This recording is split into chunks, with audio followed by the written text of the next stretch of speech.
Welcome to the Kiwi Wedding Podcast, episode 10. I can't believe we're already at 10 episodes.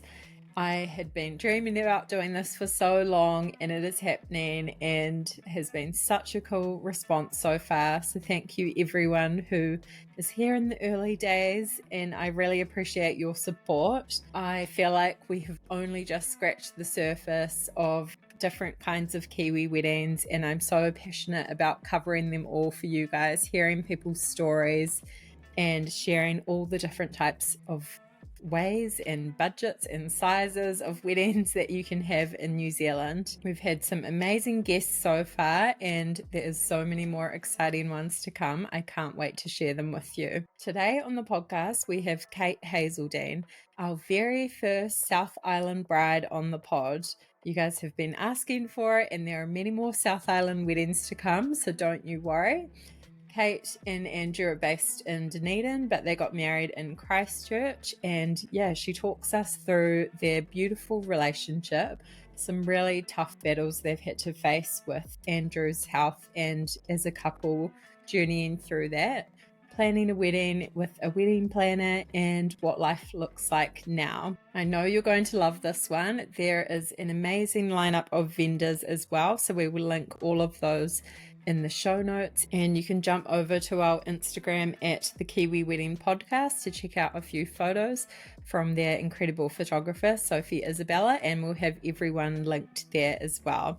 Enjoy episode 10 with Kate. So hi Kate, thanks so much for coming on the podcast today. Thank you so much for having me. So excited to chat all about your day. And so to start off with, if you could tell me a little bit about you and your husband, how you guys met and your life together. So we met in July 2018. We met on Tinder. I just got back from a Japan Kentucky and I thought, why not go on Tinder? Didn't really know what the fuss was about. I was a bit skeptical of it because you can get some really strange messages through there. But Andrew popped up and I'm the one that messaged him first. And I literally just wrote, hey, that's it. And he wrote, hey, back. And then we kind of just started chatting from there.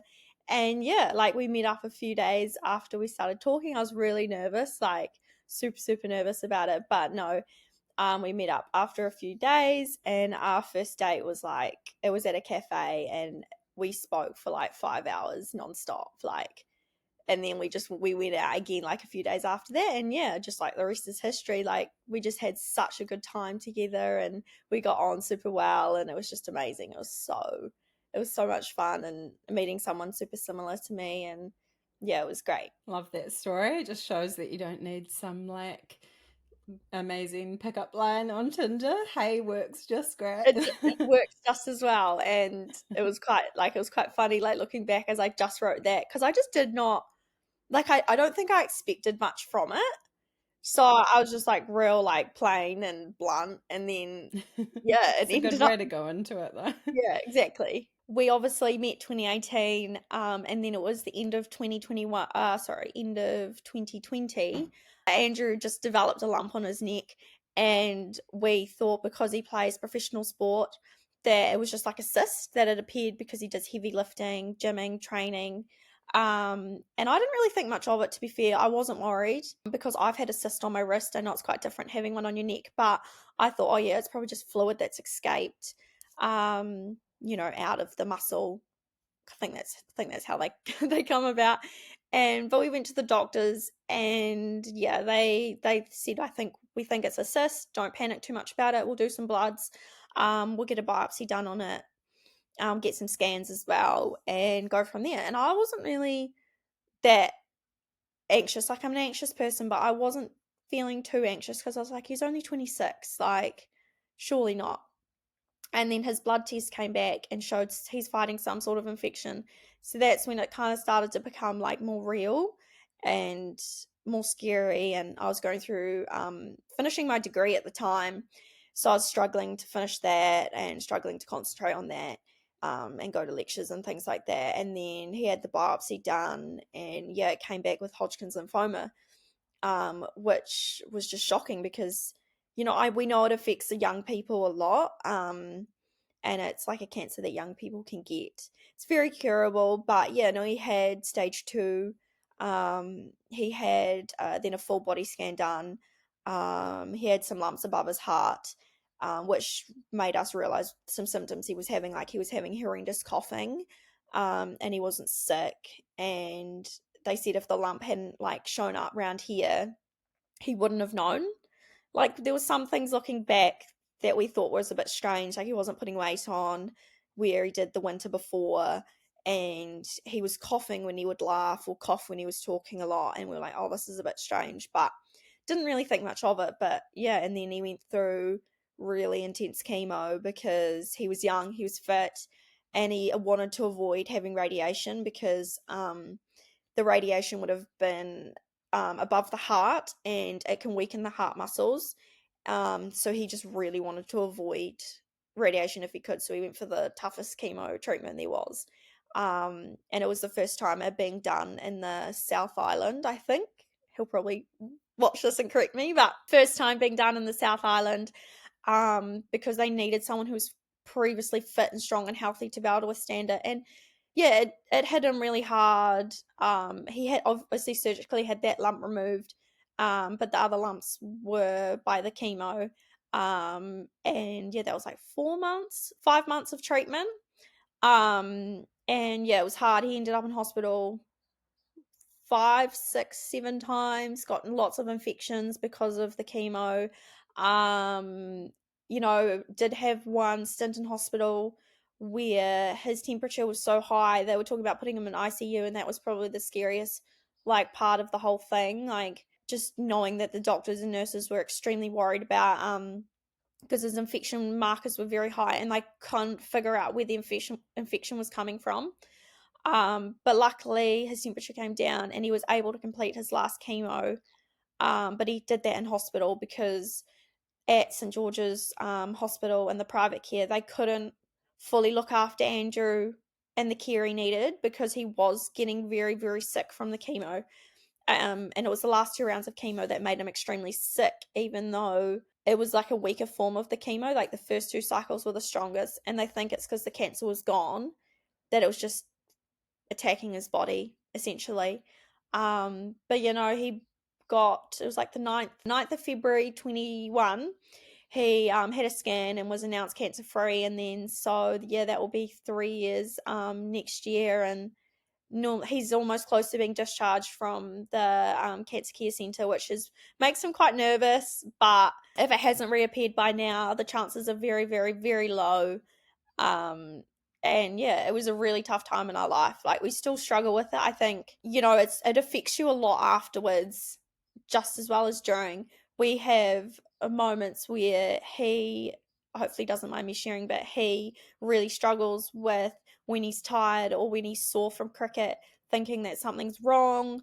I notice him feeling like around his neck quite a bit. He's got way better at it. But yeah, it's hard for him, and I can't imagine what it's like, and I just am there to support him. And but it's made us so much stronger. Like we're so strong as a couple. We know how to face things together. If it was to ever happen again, hopefully not, we would be able to do it. And yeah, I wouldn't change that time. I mean, you don't want to go through something like that, but I wouldn't change it because it's made us who we are, and we're so strong because of it, and we're like the bestest of friends. And yeah, I'm just super grateful for him. Like I couldn't live life without him, and he's the most amazing person on this planet. It's very biased, but he is. And I'm so proud of how well he's done post cricket. Post cancer, getting back into cricket, and he's just so persistent and he's persevering, and he's been injured quite a bit since coming back and things like that, which has not been great, but that's just his body now. But he just keeps going, keeps going, keeps going for his dreams. So I'm super proud of him and where he's at and everything like that. So it's quite an amazing journey. Thank you so much for sharing that. That is massive and such a tough thing to walk through for Andrew and for you guys as a couple as well. And yeah, I can definitely see how that's just would strengthen your bond for life. Yeah, Amazing that he's cancer free now. Long may that continue forever. Yeah, exactly. But yeah, what a battle to walk through physically and mentally, right? Oh, it was crazy, like, you just wouldn't imagine you know what happens, but you just never think it's gonna happen to you, and we were a couple of years into our relationship at the time, and I think he even said to me once, like, "If you can't do this, don't." And I said, "I would never leave you." I said, I would help you, like, I'll be here from start to finish. Like, I'm Mm. not leaving you. It's not who I am, and I love you so much, and I don't wanna be without you, and I wouldn't just leave because I can't deal with it. So you go through a lot as a couple, like, "Can you deal with this?" and blah, blah, blah, but we're so strong, we knew we could do it, and we did do it, and he did it, and everyone else around us, like his family and my family did it, and yeah, just it shows today and what he's doing, what we're doing, where how our life has gone after, and it's worked out really well. Such a awful, unimaginable situation to be put in for anyone. But yeah, I'm glad that it's like a happy ending now. You Yes. guys are, yeah, just strong and yeah, doing well and loving married life and your life together. We're loving it. Like, we have our dog.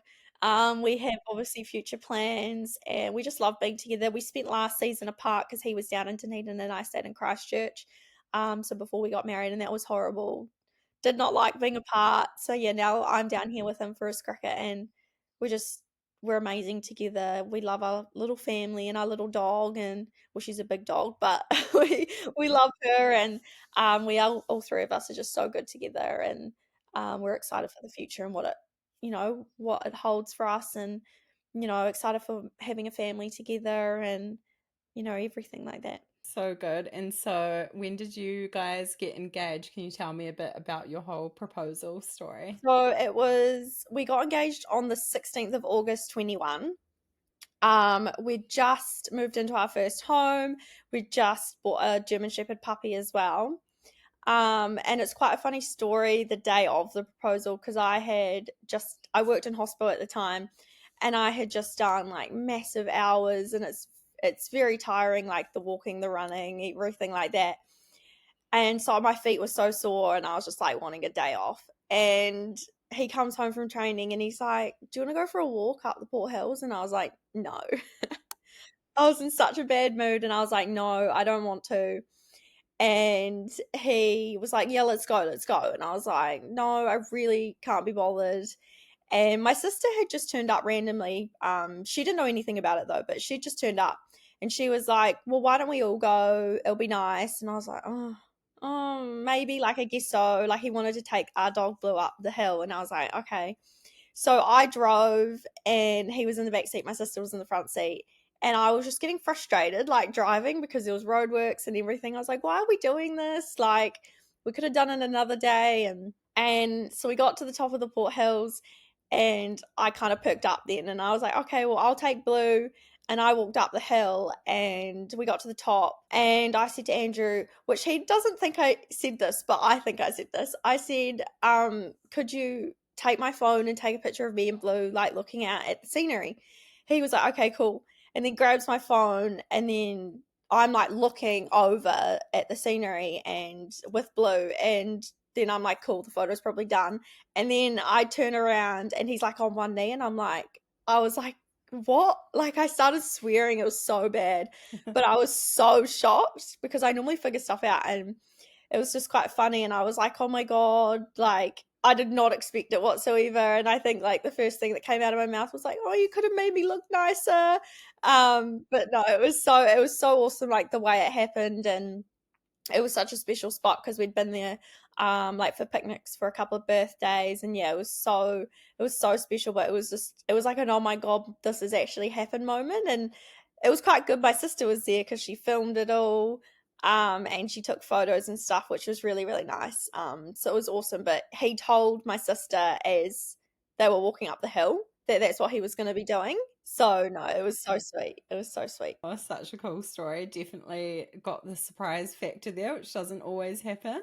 Oh, I was so surprised. Like I knew that we were going to get married and I knew we were going to be together forever, but I was just so shocked when it actually did happen. Yeah, I thought there would have been a plan with your sister as well, but he only just told her then too. Yeah, well, he said he'd had the ring. He'd had the ring for like since January that year, since the beginning of the year, and he just never. He and looking back, he would say like, "Let's go to Hamner or let's go away or something," and I was like, "No, we've just bought a house. Like, we need to save. We just bought a dog. Like, we really need to save." And he was like, "All those opportunities," and you said no. So he kind of got to the point where he was like, "I can't be bothered waiting anymore," and just came home from training and decided that that's what he was going to do. Bit more Yeah. spontaneous. I love it. Yeah. When it came to planning your wedding, had you always been one of those girls that dreamed about their wedding? And yeah, where did you start with like your vision and vibe and style for the day, and then choosing a venue? Yeah, all of that. So the funny thing about getting engaged is the like your partner plans it in advance and Andrew says it's so much that goes into it. And then as soon as it's like you've proposed, it's straight onto wedding planning. Like I think I started that day because I'd always dreamt of like because we went into lockdown actually the day after. And I'd always dreamed of like my own wedding and just that time in my life. I was just so excited. Um, when we were like thinking about our vision, we're not formal people, but we wanted like some formality mixed in with like a rustic winery vibe that had always been kind of like our personality and who we are, just a place that has its own character to it that you don't need to do much to it. And Andrew had always wanted to get married in a church because that's just something that he's always wanted to do. So we got married at St Andrew's School Chapel, which where he went to school, and then we went to a couple of venues. We went to Pemberton and Cossars, but Cossars was more like vibe. I felt because we didn't have to do much to it, and it just had such good character and such good vibes to it. And I'd always loved the whole winery kind of like theme and vineyard and stuff. So yeah, that actually worked out really well. We decided on that pretty quickly. We didn't go between many venues. We only went through a couple and we kind of knew what we wanted. So yeah. Was there what were like your priorities for the day, the most important elements? Yeah, when it came to like the dress, food, photos, or yeah, did you have a few things that were most important? Things that were the most important to us were the photos slash videos, and also having Andrew's family over from the UK was like a massive factor because we knew that photos and video they last forever. Like we've already viewed our photos so many times, we've already viewed our videos so many times, and like cry each time, and you know you've got those memories forever. So we always wanted to make sure that we put like our money and stuff into photo slash video because that was just something that was really important to the both of us. And then yeah, just having Andrew's family over from the UK because of COVID and everything like that, they haven't been able to travel. And we obviously hadn't been able to travel either. I was lucky enough to meet them all a year before the wedding, which was great because we went over for Andrew's cricket.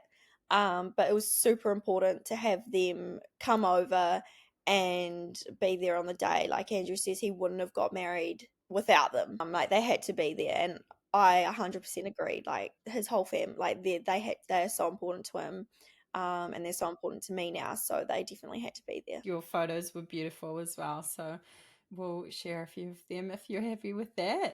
Yeah, of course, I love You them. had Sophie, Yeah, Sophie Isabella. Yeah, beautiful we got work. recommended her and she was just amazing, like from start to finish. Her vibe, her character, she was so much fun. She like made things so calm. We did an engagement shoot in December before the wedding as well. So that was really nice to get to know her a bit better, and then on the day you weren't just having some stranger, and she was just so lovely. Like I still talk to her today. So I love that.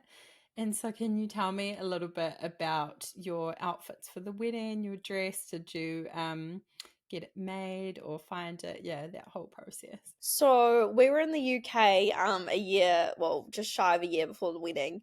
So we were there for 5 months till September 22, and came home from the UK and was like, oh my God, I have like 8 months or so to get a dress. I'd looked at a few before I'd went away, but I wasn't really set on any.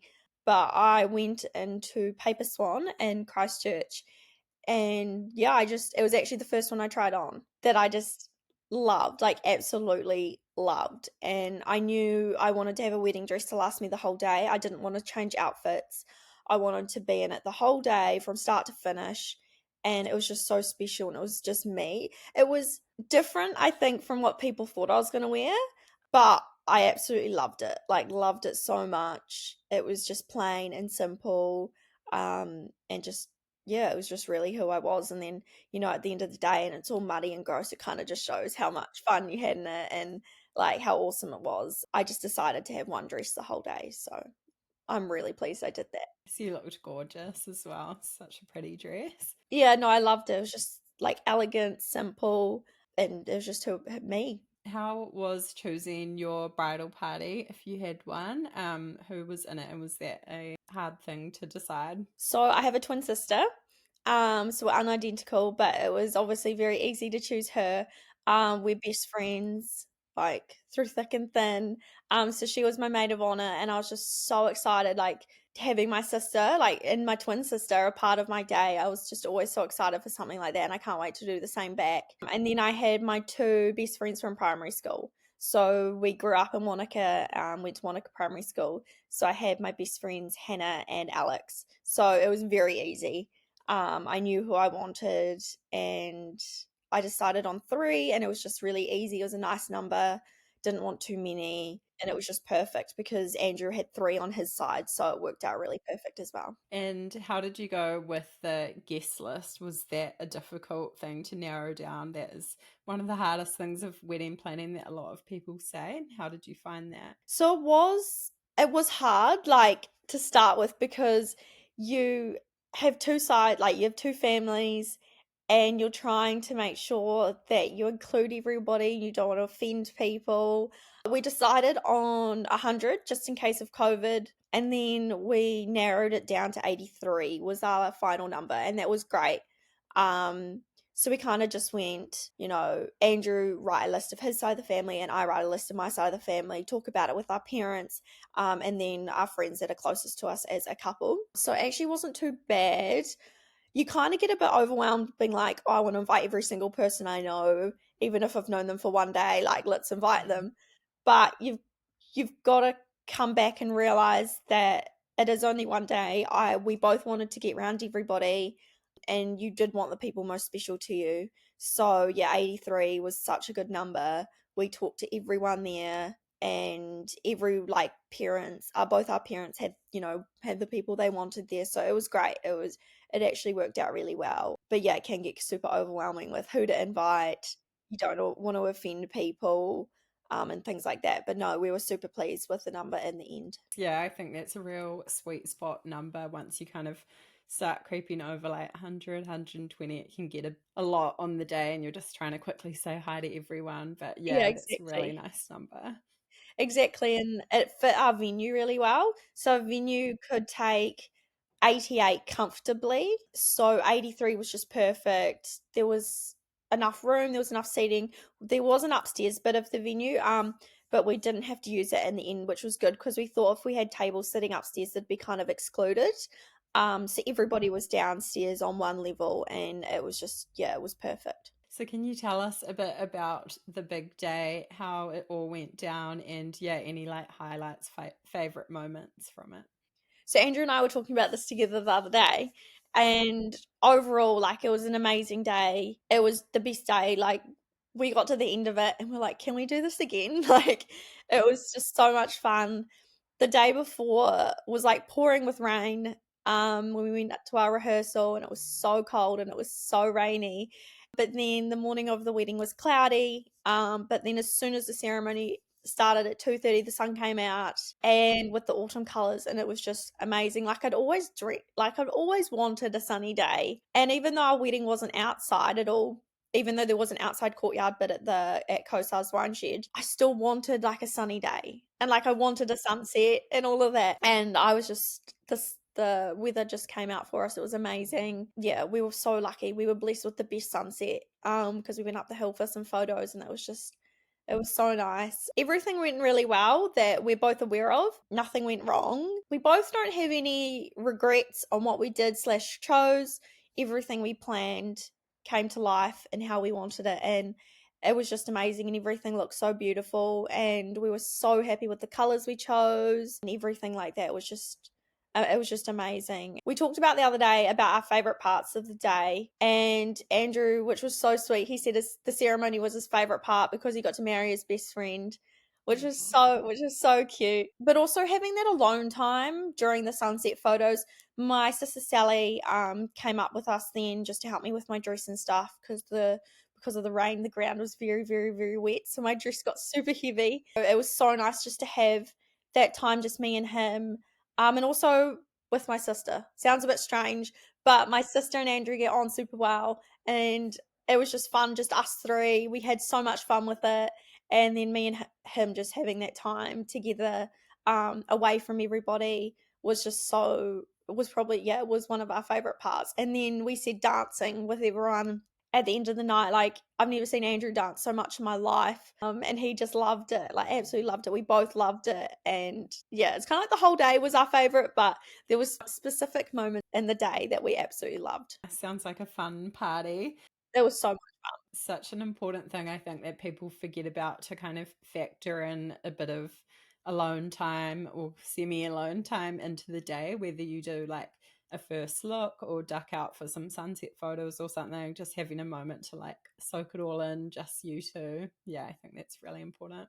It was super, super nice, the sunset photos. I tried to take him away from the dancing at one point just to be like, how's your day been? Like, this has been so amazing. And he was like, it's been great. And then he's like, can I go back dancing now? I was like, okay. Yeah, it was so much fun. Did you find anything hard about the wedding planning process? Yeah, you said you don't like regret anything, which is amazing. But yeah, is there anything you would do differently looking back? We talked about this and we said no. Everything happened how it was meant to happen, and they say everything happens for a reason. And it was just an amazing day. We don't regret anything. We wouldn't change anything. It was perfect from start to finish. Yeah, it was amazing. It was amazing. I mean, I have one kind of regret that is not traditional. And I've talked about this with my family and stuff recently, how I wish we wouldn't have spent the night before apart. I personally didn't like it. Like I really struggled with it. And I think it's because I was a bit anxious about how the day was going to go, and I hate being apart from Andrew, but I kind of wish we were together and then separated that morning, because I think that would have eased a lot of anxiety. Because yeah, it's just who I am, and he always makes me feel calm and collected, and we were doing it together. So that is probably one thing that I would change, but everyone else says it's tradition, like you kind of just had to deal with it. And I was like, I personally hated it. That's a good one to think about. And yeah, people might feel a bit pressured, or just like that's what you have to do, that's what people do for weddings, Yeah. but you can actually do whatever you want. And so yeah, especially if you live together already, I think, and that's like your normal, then yeah, you can break apart in the morning, go get ready separately. But I think that would have eased a lot for me, and I would have been much calmer. But yeah, spending that time apart, I was not a fan. fair enough. So did you guys have like a budget in mind that you were sticking to, and did you stick to it or go over? If you're happy to share even like a ballpark figure of what you spent, and yeah, if it was what you expected. So we knew wedding planning was expensive, and everything that went into it is very, very expensive. But Andrew and I are incredibly fortunate that my mum wanted to pay for the wedding. She had always dreamt of paying for her daughter's weddings. And we tried to convince her otherwise. We tried to say, Mum, no. We tried to say, this and that. And she just wouldn't take it. She just said, this is what I want to do. I've always wanted to do this. Please let me do this. So yeah, we kind of pretty much just left it to Mum. And she was just amazing throughout the whole thing. Like, we are so incredibly grateful for everything she did. We paid for our photography and videography. That was the only thing that she said for us to pay for. And obviously we paid for like our bridesmaid stuff and our groomsmen stuff, but she just wanted to pay for the wedding. And yeah, we were super, super lucky that my mum could do that and that she wanted to do it. Such a blessing. That's Yes. awesome. Did you guys go on honeymoon straight away? And yeah, what did planning that look like? So we went away like a month after the wedding to Hamner for a couple of days. We'd been there quite a lot during our relationship, so it'd become a very special place to us. We just had to wait till everyone headed home back to the UK. So yeah, we went to Hamner for a couple of nights, and it was just so nice, just the two of us. We played mini golf, we went to the hot pools, like we had so much fun, all the fun things that we normally do, and it was just so nice, just the two of us, and being in a place that, as I said, was very special to us. But then in July this year, we went on as we call it, a family moon to Fiji. So it was me, Andrew, my mum, my sister, and her boyfriend Matt. And yeah, we like Fiji has become such a special place to us throughout the years, like ever since me and my sister were little, and we hadn't been there since COVID. So we planned this family trip at the beginning of this year, and we kind of just incorporated to a honeymoon, family moon, birthdays, like all in one. And yeah, it was just so much fun. We had the best time. We had Andrew planned like a sunset dinner, which was really nice, just the two of us. And we had a couples massage a couple of times. And then we went jet skiing, which was like some adventurous stuff that we love doing. So we had that time together, but we're both very family orientated and we love our families. And yeah, it was just the five of us was just so much fun. I wouldn't change it. People were like, oh, that's so strange. And is that what you really want? And I was like, we both love our families.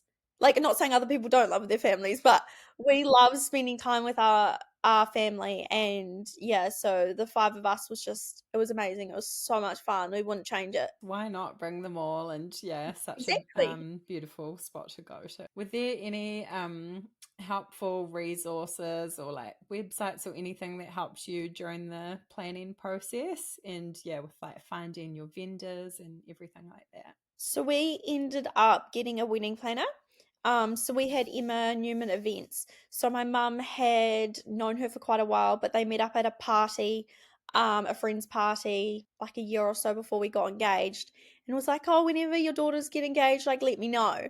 And so then when Andrew and I got engaged, we contacted Emma, and it was the best decision we made. She was just so invaluable with her knowledge of planning and organizing a wedding. Her dedication to the job like made our wedding the best day it could be. She just became a part of our family very, very quickly, and she was a huge part of the wedding day itself. Like, absolutely loved that she was the last person I saw before I walked down the aisle. Like, it was amazing, and she would recommend vendors and everything. Like, she helped with so, so, so much, and I'm so grateful. I'm so grateful for that. Like, she just knew who to go to. She knew what to say when I was stressed, or she'd just help out a lot of situations. It was amazing. But I also found it was helpful to talk to friends that had already got married as well, and seeing what they found the most helpful, what worked and what didn't, because it was good to get that insight into what mattered and what didn't matter as much. And so yes, to help save money and those things as well. So it was really helpful to talk to past friends that had got married, or we went to a couple of weddings before ours as well. So that was really helpful at looking at what they did and then talking to them afterwards. Yeah, that personal recommendations is so powerful, and yeah, good for people to hear as well how amazing it can be to work with a planner. And yeah, they obviously have a lot of connections, but just provide that kind of support through the whole process. Yeah, like they were Emma was amazing, wouldn't change it for the world. Still talk to her now. And yeah, just the best decision we made. Do you have any advice that you would like to give to couples planning their wedding at the moment? So I wrote down, if it's in your budget, get a wedding planner. because as I said, Emma helped with everything, helped when I got stressed, recommended people, came to all the vendor meetings with us, wrote everything down, had spreadsheets of what was paid for, what was not paid for, when payments were due. Like, it was just so much easier. So if you have that in your budget, like 100% recommend it, wouldn't change it. It was just the best, as I said, the best decision. The other advice was enjoy the process slash the planning, because as hard as it can be, try not to get stressed about the little details, because at the end of the day, guests are there for you, not for every single detail. And guests won't remember every single detail, like what's on the tables. You think when you're planning, oh my God, I need to have this, and this because people are going to look at all of this.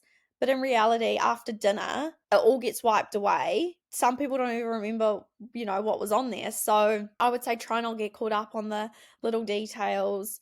It's obviously, if there's certain things that are really important to you, definitely have them. But try not say to yourself, I need this and I need that, because people are going to see it. Like, don't try people please. And then some advice I'd got from a friend that was recently married said to make a list of what's most important to you as a couple and what's least important to you as a couple. So this helped us narrow down ideas, plus made us think about what we really wanted. So yeah, Andrew and I together wrote a list of what was most important to us for the wedding day and what was least important. And then that helped, put in place what we wanted. I'd also say you can't and won't please everyone, because as I said before, try not focus on planning the wedding to please people or feel you need to meet family expectations, because it's very easy to get caught up in all of that and forget what the day is actually about.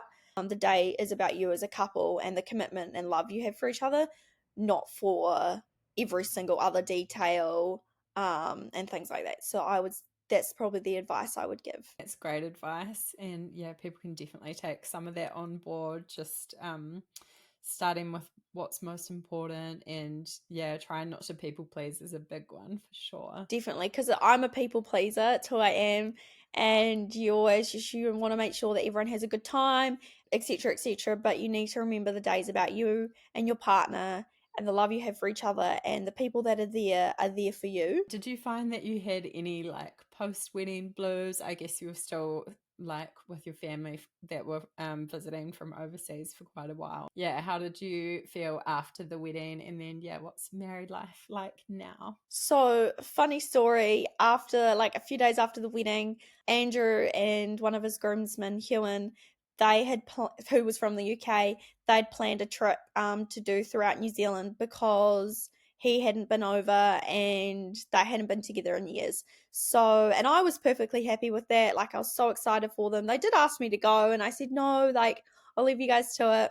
And they were gone for about a week, but unfortunately within that week, family members of mine got COVID. So I was stuck at home by myself. And that's when it kind of all hit me, really. I was by myself. I didn't have Andrew. And I was like missing the fun, missing seeing everybody. And you kind of just, when you're on your own, you just sit there and you think and you worry about what's next, and what you should be doing next as a couple. And yeah, it was really hard because we had such a fun time and we were on such a high. And then all of a sudden, Andrew was gone for a week, and lots of people got COVID. So then I was like, oh, okay, well, I'll just be by myself then. And yeah, so that wasn't very easy, and it wasn't a fun time. But yeah, it was just the way it was. Oh, that's tough. Yeah. Definitely just a bit of a like down after, yeah, such an amazing day. And then, oh, COVID was just like, yeah, such an interruption to a lot of people's lives, obviously. So no matter when you got it. Oh my God, yeah, exactly. Like, and it just happened to happen after the wedding, which is fine. It didn't happen, well, yeah, it didn't happen before the wedding, which was nice, but it was just like tough because then I was isolating by myself even though I didn't have COVID. So yeah, it was just a bit tough. You've been married a little while now, coming up 6 months. Yeah, which is So crazy. yeah, how has it been? Have any marriage advice for people? It's honestly the best. It feels very much the same. You're living every day with your best friend like you were before, but it does, we were talking about it and we're saying it makes us feel more connected because we have the same last name, and we know that our future children are going to have the same last name. So that's something that makes it really special to us. And yeah, but no, we love it. It is the exact same. It's been a bit crazy. Like we've moved homes, lots of things have changed, but no, it's amazing. Like wouldn't change it for the world. Yeah, after we've been through a lot in our life together, so it's quite nice to just, be married, if that makes It's like sense. a new family. Yeah, exactly. I don't think I have really any advice yet, because we're still figuring it out for ourselves, but no, we're pretty much the same, like the same great couple that we were beforehand. So, no, it's amazing. We love it. Amazing. Thanks so much for sharing all about your day. So cool to hear, and some great advice for people. Is there anything else you wanted to add in, or yeah, tips for people? You've covered a lot. I think I would say, as I said to you before, enjoy being engaged because Mm. I jumped straight into wedding planning and I think I forgot about being engaged and enjoying that time because that only happens like, once. And I felt kind of bad for Andrew because he'd spent so much time proposing, well, so much time planning the proposal. And then he's like, you went straight on to wedding planning and it was like proposal done. So I'd say definitely enjoy that time being engaged, spend time celebrating it. We obviously couldn't because we went into lockdown. Just yeah, I would say enjoy being engaged because you're not engaged for very long. I mean, some couples are, but the majority are engaged for say 18 months to 2 years. So enjoy it, spend that time together, spend that time with friends and family, enjoying that, and don't forget about why you're doing this. And yeah, try not get caught up on all the wedding planning and stuff because it can be really stressful. But yeah, just enjoy the time and make the most of it because like now it's all been and gone, and now you're like, what's next with us? Like what are we doing next? And things like that. So yeah, just enjoy the time and enjoy everything about it. Yeah, that's really important. I think it's such a like short season in your life in the bigger picture. So can be a really stressful time, but just trying to be intentional with yeah, stopping and enjoying Yeah, just that exactly. little window of time for Yeah. sure. Yeah, exactly. Because you can just forget about it, and then after the wedding, it's all finished, and you're like, "Cool, what next?" So good. Amazing. Thank you so much for coming on. Thank you so much for having me. It's been so much fun and something I've always wanted to do and talk about. So I'm so like excited and happy that you approached me. It was awesome.